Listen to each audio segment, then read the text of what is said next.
host has spent decades studying the Bible in the original languages.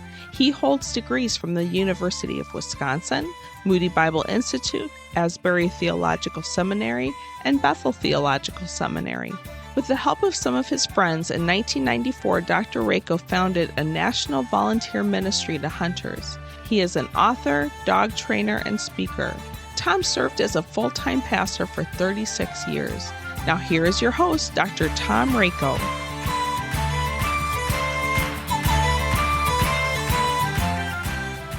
Thanks for joining us here on the Rakow Publications Quill.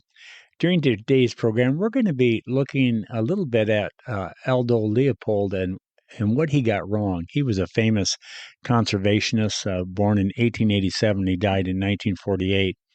And he wrote a famous book called The Sand County Almanac. And actually, where he lived, I was a field man for a canning company where I would check fields. And actually, I remember checking some of those fields that are owned by his family members after he passed away. We'll also be looking at the omniscience of God. Do you know that God knows it all? He really does. I hope you enjoyed today's program. God is not only everywhere present and knows everything, but ultimately He owns everything. Everything belongs to Him, including you and me. And sadly, many people who have never spent much time in the Scriptures have tried to blame Christianity or the teachings of the Bible for certain environmental problems. They do this even though an honest glance at other countries in which the predominant religious culture could accurately be classified as atheistic, Buddhistic, Hinduistic, or Islamic have lands which have been ravaged. Even the late well-known and greatly revered conservationist Aldo Leopold got it wrong in this regard. In 1948, in his Sand County Almanac, here's what he says: "Conservation is getting nowhere because it is incompatible with our Abrahamic concept of land.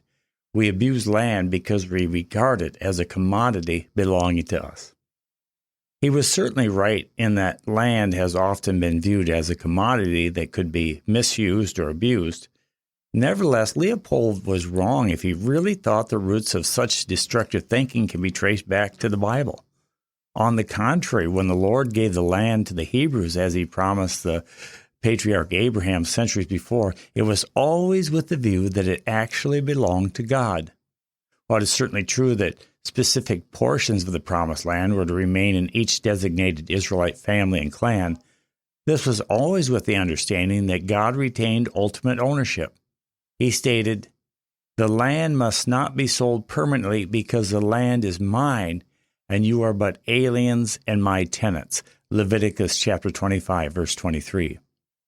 Again, we further learn that it is not just some large lot in the ancient Near East that the Lord of the universe possesses. The fact is, the Lord owns everything.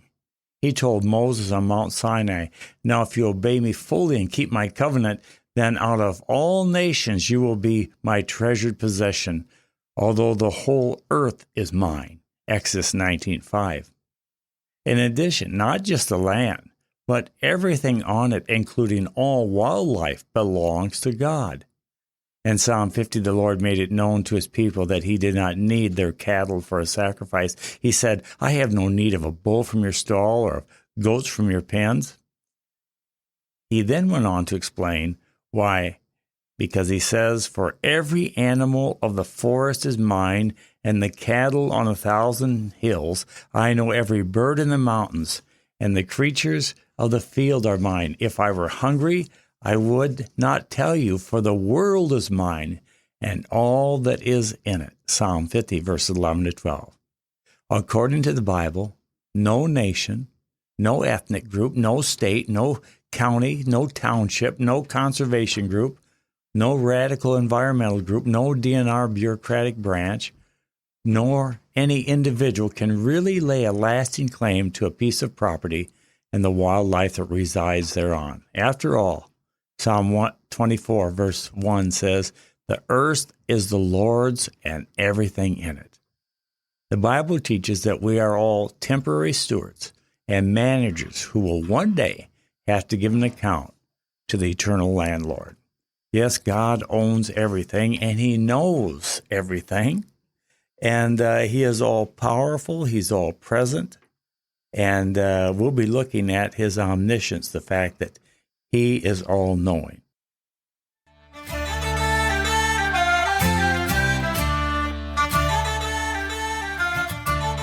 What does the Bible have to say about hunting?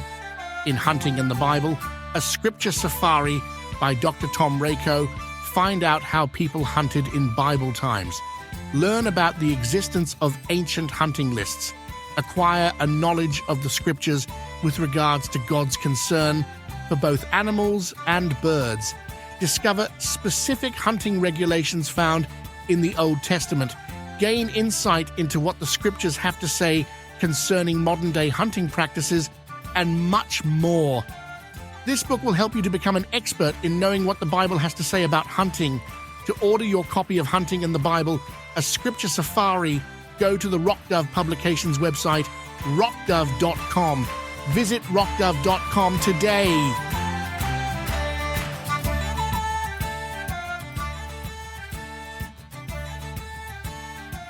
Psalm 139, we're told about God, and it's really a theological psalm. We look at his omniscience, you see his omnipresence, his omnipotence, and that he is all-knowing. He's everywhere present. He's all-powerful. And Psalm 139 begins, "For the director of music of David, a psalm. You search me, Lord, and you know me. You know when I sit and when I rise. You perceive my thoughts from afar. You discern my going out and my lying down. You are familiar with all my ways. Before a word is on my tongue, you, Lord, know it completely. You hem me in behind and before. You lay your hand upon me. Such knowledge is too wonderful for me, too lofty for me to attain." That's the first 6 verses of Psalm 139. And here we do see the omniscience of God. And again, omniscience is a theological term that we use to describe the fact that God knows everything. He knows everything about the past. He knows everything about the present. And he knows everything about the future. You know, the book of Proverbs conveys this same idea. We're told in Proverbs 15, verse 3, "The eyes of the Lord are everywhere, keeping watch on the wicked and the good." You know, God's Spirit knows, and he is present. In Psalm 94, the writer points out that the wicked somehow think that they can get away with wickedness. But the psalmist points out how foolish such thinking is.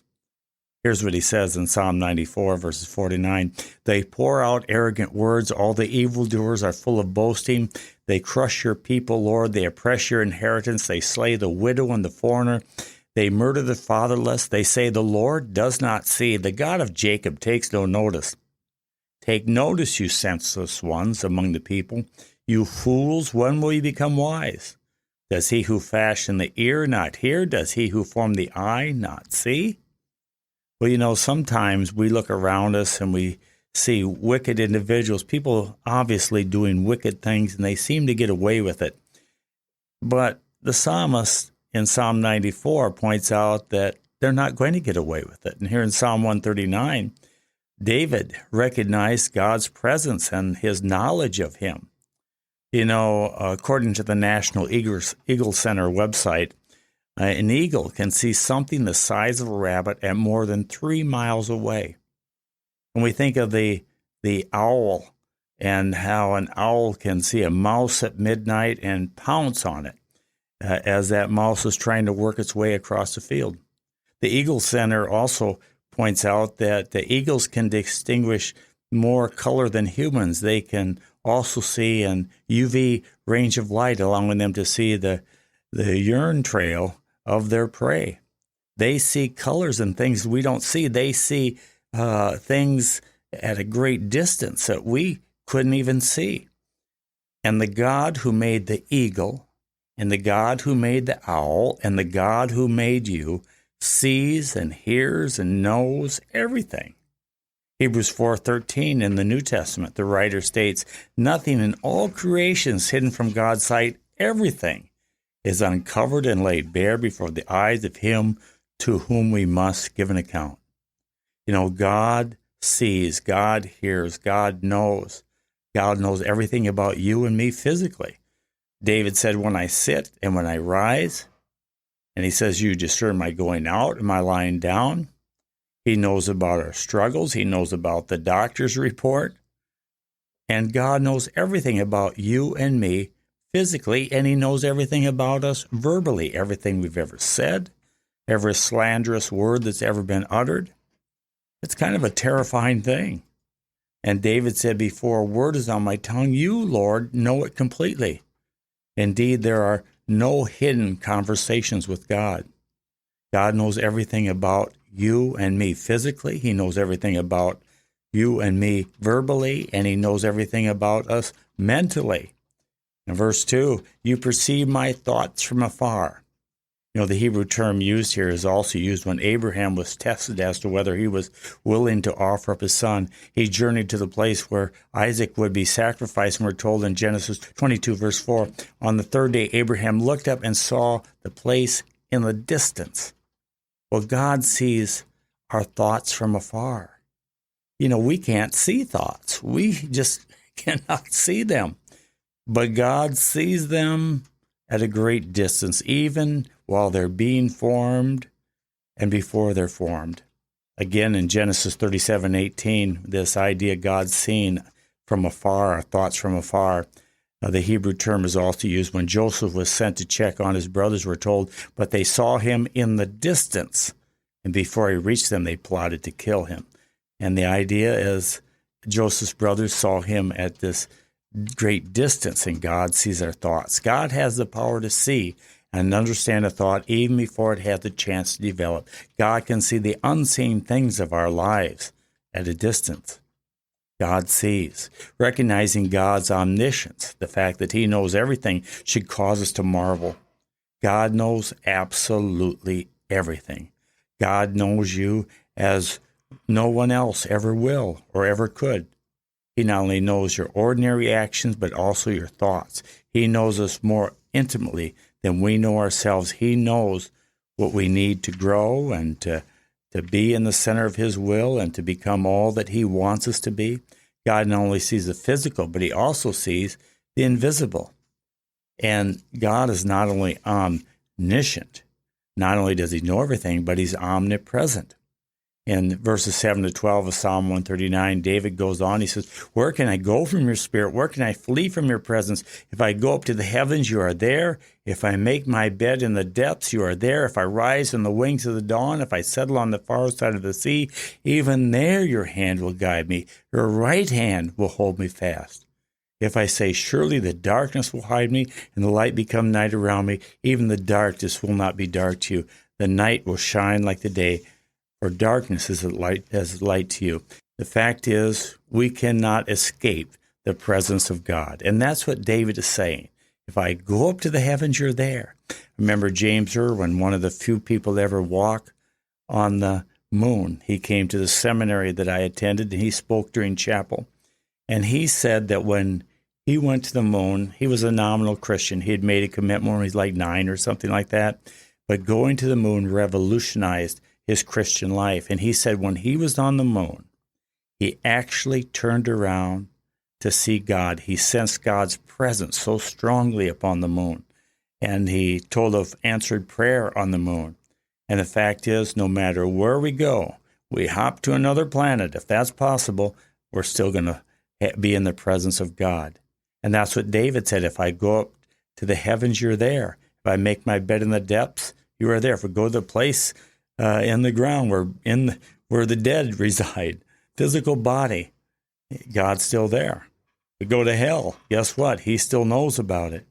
And we cannot hide from him. God knows, and he sees, and nothing is hidden from God's sight. 1 Samuel 19, 11 and 12, David tried to flee from Saul, and that's what the same Hebrew term that's used here. Where can I go from your spirit? Where can I flee from your presence? We're told Saul sent men to David's house to watch it and to kill him in the morning, but Michal, David's wife, warned him, if you don't run for your life tonight, tomorrow you will be killed. So Michal let David down through a window, and he fled. and escaped. And David is saying, if I go where the sun comes up, guess what? You're there. If I go to the far side of the Mediterranean Sea where it sets, you're there. God is so great, we cannot escape his presence, and so great that even the smallest details are not hidden from him. And that should give us great confidence. Years ago, after I first became a believer, I was memorizing Psalm 139. I was in a Sears store in Madison, Wisconsin. Remember where I was at? And I was waiting for other family members, and I was walking down this aisle thinking about Psalm 139, that God knew where I was and all of this. And this man came up to me and he said, can you tell me how much these car top carriers are? I said, I don't know. I don't work here. And he said, well, you seem so confident. I thought you worked here. Just knowing that God is with you can give you great confidence. Jesus promised his disciples, even before he went back up into heaven, he told them to go into all the world and to preach the good news. And he says, lo, I am with you always, even to the end of the age. The writer for Hebrews said, he will never leave you nor forsake you. And so knowing about God's presence should cause us to have great confidence and also great carefulness before God, because one day we will give an account. God created you. In fact, David goes on, he says, for you created my inmost being. You knit me together in my mother's womb. I praise you because I am fearfully and wonderfully made. Your works are wonderful. I know that full well. My frame was not hidden from you when I was made in the secret place, when I was woven together in the depths of the earth. Your eyes saw my unformed body. All the days ordained for me were written in your book before one of them came to be. Friend, God created you, and you're special to him. The only way you're ever going to be complete is by surrendering to him and following him.